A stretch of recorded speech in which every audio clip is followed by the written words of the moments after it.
Good morning everyone. Today we will study about solutions as mixture of solid and water. But before starting, we need to know that water is considered as a universal solvent. Now the question is why water acts as a good solvent? Actually, water is a polar covalent compound. It means it has charge separation and it has high dielectric constant, due to which it reduces the electrostatic force of attraction holding the ions of an ionic compound. Okay, I will try to explain in detail. The slightly negatively charged oxygen atom of the polar water molecule exert a pull on cation. It means positively charged ion. And similar pull is exerted by the slightly positively charged hydrogen atom of the water molecule on the anion. So what will be the result? The ions become free. Hence, ionic compound rapidly dissolve in water.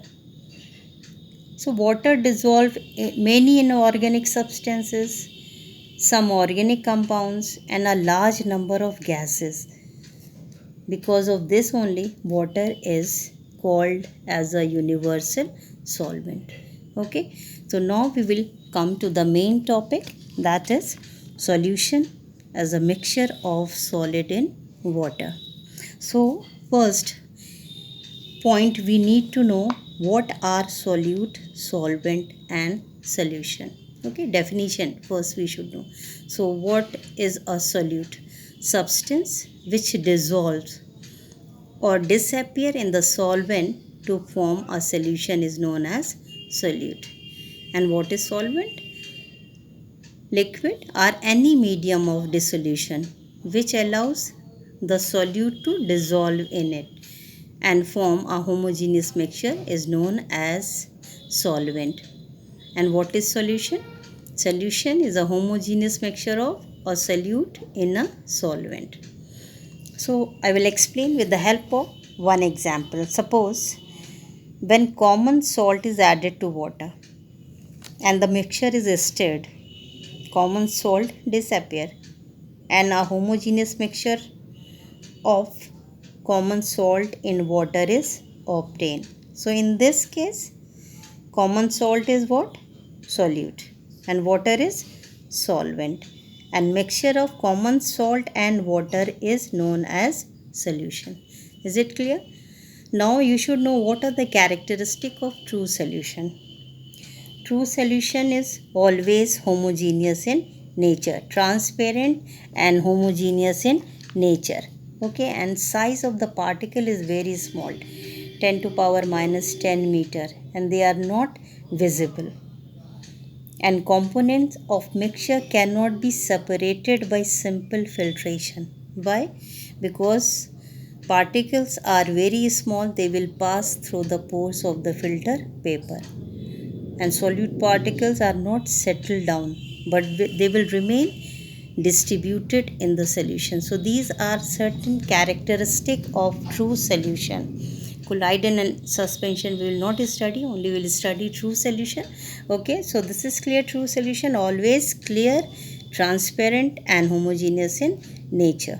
Okay, and particle size is very small, they are invisible and cannot be separated by filtration process. How we can separate solute from a true solution? By evaporation method we can recover solute. Okay, then we should know certain definition. Solution as a mixture of solid and water. We should know what are dilute, concentrated solutions and saturated and unsaturated solutions. So first we should know what is dilute solution and what is a concentrated solution. Actually, amount of solute in a given weight of a solvent will determine the concentration of the solution. Okay, amount of solute in the solvent. So how to define dilute solution? A solution in which the amount of solute is relatively small compared to the amount of a solvent in a given mass of it is known as dilute solution. Same way, what is concentrated solution?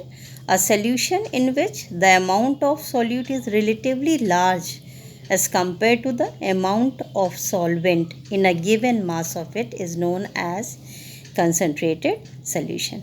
Okay, so this is clear. Now we will study what are saturated and unsaturated solution. What is unsaturated solution? A solution which can dissolve more of a solute at a given temperature is called an unsaturated solution at that particular temperature. Whereas what is saturated solution? A solution which cannot dissolve more of the solute at a given temperature is called a saturated solution at that temperature. Now try to understand. I will take example. For example, at 40 degrees Celsius, 100 gram of water can dissolve a maximum of 36.5 gram of sodium chloride. Or if we want to prepare a potassium nitrate solution, then it can, at same temperature, 100 gram of water can dissolve 65 gram of potassium nitrate.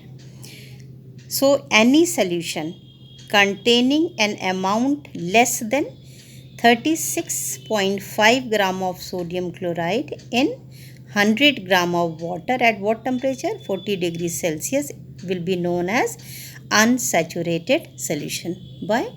Because it can dissolve more of the sodium chloride at the same temperature. Same way, any solution containing an amount of less than 65 gram of potassium nitrate in 100 gram of water at 40 degrees Celsius is known as unsaturated solution because it can dissolve more of potassium nitrate at the same temperature. Okay, so it is clear what is unsaturated and what is saturated solution. How we can identify? By adding salt to the given sample of solution. If salt will dissolve in it, it means it is unsaturated. If it will not dissolve, it means it is saturated solution. Okay, I hope it is clear. Now, one thing more. A saturated solution can be converted to an unsaturated solution by different method. First one, by heating.